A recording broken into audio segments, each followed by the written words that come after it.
Ini wartawan dari Rakyat Merdeka. Rakyat Merdeka. Ya, rakyatnya udah merdeka bener. Terima kasih pertama Pak Dubes sudah diajak ikut berbincang di acara ini. Saya senang sekali. Tentu saya juga sebagai seorang Muslim ini liputan yang penuh tantangan karena pertama saya harus mengetahui suasana kebatinan bagaimana umat Katolik menyambut Paus. Itu mungkin yang belum saya dapatkan di awal-awal ketika saya mendapat penugasan. Untungnya kan ada waktu sekitar 1 bulan untuk saat peliputan dimulai gitu. Jadi saya mulai mencari referensi, membaca-baca buku literatur, film, dan diskusi dengan beberapa teman-teman Katolik. Dan untungnya salah satunya ada buku Mas Trias ya. Ya itu sangat membantu saya mengenal lebih dekat. Mengenal lebih dekat siapa itu Paus Fransiskus, asal dari mana, kenapa memilih namanya Fransiskus, apa alasan apa saja yang disampaikan, ide-ide yang ingin dicapai, dorongan persaudaraan, soal persatuan, bagaimana persaudaraan dengan Imam Masjid Al-Azhar ya. Itu yang saya banyak baca, akhirnya ini liputan besar. Ini liputan yang saya harus mempersiapkan segalanya gitu ya untuk liputan ini. Jadi ketika mendapat tugas buru-buru saya melakukan riset, dan yang pertama itu memahami suasana kebatinan umat Katolik. Bagaimana umat Katolik akan bertemu Paus, saya mencoba memahami. Dari apa yang kau tangkap? Ya, tentu sosok kesederhanaannya itu betul-betul ya. Saya melihat pas kita datang aja, wah ini naik pesawat komersil gitu kan. Terus naik mobil yang merakyat gitu. Itu menyentuh. Dan saya bilang itu kayaknya tidak hanya menyentuh umat Katolik saja ya. Makanya kedatangan umat Katolik Paus ke Indonesia itu tidak hanya menggembirakan umat Katolik saja, tapi mayoritas masyarakat sepertinya senang gitu dengan kehadiran Paus, karena ini ada contoh bagaimana teladan dalam kesederhanaan, memberikan contoh dalam mendorong persaudaraan. Itu saya lihat ide-ide universal kan itu yang disampaikan oleh Paus. Ketika mendapat penugasan itu ya, pertama kali yang Bambang bayangkan itu, wah saya mau naik pesawat panjang, ya kan lama, atau saya akan diliput Paus yang bagi saudara Muslim ya kan, yang siapa Paus itu kan nggak paham ya kan. Betul. Apa yang tadi sampaikan kan sempat kan harus kemudian riset dulu, belajar dulu, tapi apakah penugasan itu ketika diberi tugas itu tertarik atau apa gimana? Sangat karena penuh tantangan ini liputan pertama yang lintas iman. Kalau liputan-liputan internasional sebelumnya kan mungkin hanya meliput ekonomi, bagaimana politik luar negeri. Ini ada tantangan yang lebih satu level lebih atas ya, karena apa yang harus saya tulis kan tidak boleh salah kan, tidak boleh keliru, karena jangan sampai apa yang saya tulis malah merenggangkan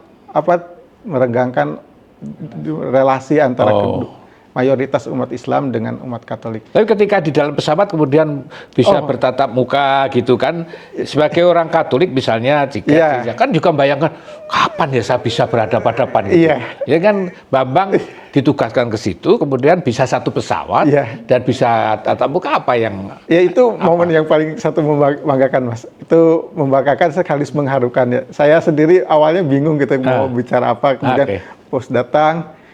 Terus, waduh ini deg-degan gitu kan, keringat dingin, terus Pausnya datang, terus saya sungkem gitu ya ke Paus, kemudian saya sampaikan selamat datang di Indonesia, dan masyarakat Indonesia menunggu, bukan hanya umat Katolik, tapi juga mayoritas masyarakat Indonesia sudah menanti kedatangan Paus. Setelah itu saya ingat ada bukunya Mas Trias gitu ya, bawa saya buku Pope Francis Pope for the People gitu kan.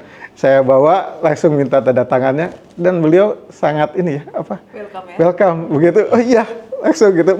Dan saat berbicara gitu menatap gitu ya. Mendengarkan. Beliau mendengarkan apa yang kita sampaikan. Jadi mendengarkan apa yang Bambang sampaikan. Iya. Dan itu momen yang membanggakan buat saya ikut dalam perjalanan yang langka ini. Wah, berharap berulang lagi nggak? wah ini kapan lagi? Ya, Kalau kapan lagi ya? Ya saya kalau ada lagi mungkin kemana saya berharap ikut lagi. Tentu saja pengen ikut lagi gitu ya. Tapi sepertinya nggak tahu lah ya. Mudah-mudahan dalam waktu kata saya dengar ada Pak Jonan apa ketika selesai GBK gitu memposting di itunya di Instagramnya. Setelah selesai GBK umat-umat masih berkumpul di GBK. Oh iya. Iya, masih merayakan rasa haru, rasa bahagia. Kapan katanya kata Bu Mariel, kapan ada acara seperti ini lagi? Iya. Yang sejarah seperti ini lagi dan saya termasuk ikut dalam sejarah itu dan menjadi bagian dari sejarah. Bagian dari sejarah itu.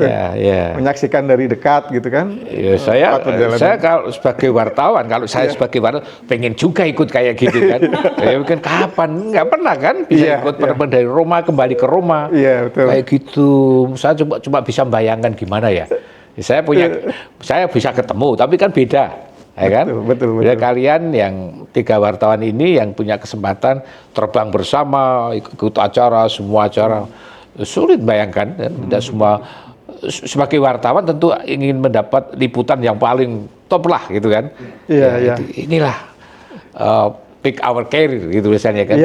Gitu betul. Kapan lagi? Kapan lagi? Ya kan? Kapan lagi? Jadi itu, apa masih ada cerita yang ingin kau sampaikan? Apa? Ini tentunya apa yang saya kerjakan juga tidak bisa berjalan lancar tanpa ada dukungan dari berbagai pihak ya mungkin ada termasuk salah satunya dari Pak Dubes yang sudah membantu memfasilitasi di sini terus kemudian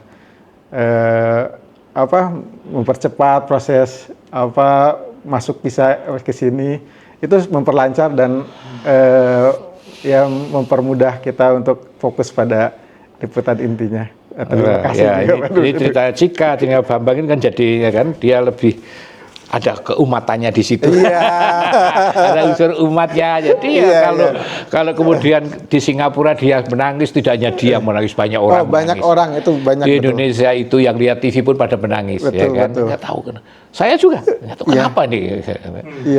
Saya masih ingat ketika turun dari pesawat langsung beberapa pimpinan saya telepon gitu, menyampaikan rasa haru kedatangan Paus. Begitu. Ini gimana gitu. Begitu mendarat di Soekarno-Hatta. Itu pimpinan saya menelpon, gimana pengen tahu cerita air mata saya katanya sudah menetes sejak itu. Tapi liputanmu oleh pimpinan dinilai ini gimana? Nah itu mudah-mudahan dinilai baik. Ya kan udah bagus kan bagus. Bahkan sengaja ada pimpinan saya tuh pengen tahu bagaimana ceritanya gitu. Saya sebelum ke GBK itu diajak makan dulu di sebuah restoran di GI gitu ya, di depan Hotel Mandarin tuh pengen tahu bagaimana pengalaman mendekat dengan Paus. Pengen menceritakan dari orang sumber terdekatnya gitu kan. Gimana sih sosok Paus ini? Ini nanti bisa jadi 3 buku yang menarik ini ya kan. Sudut pandang masing itu Tempo, Rakyat Merdeka dan Kompas itu kan. Gimana pengalaman menurut saya loh. Oke, baik. Terima kasih banyak. Ini 3 wartawan Indonesia dari 3 media yang ikuti perjalanan Paus ke 4 negara.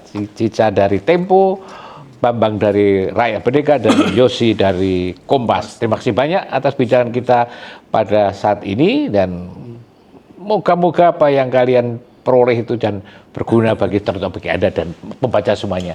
Sahabat Kridensial, perjalanan singkat kami dengan 3 kawan saya ini dari Tempo, Rakyat Merdeka dan Kompas.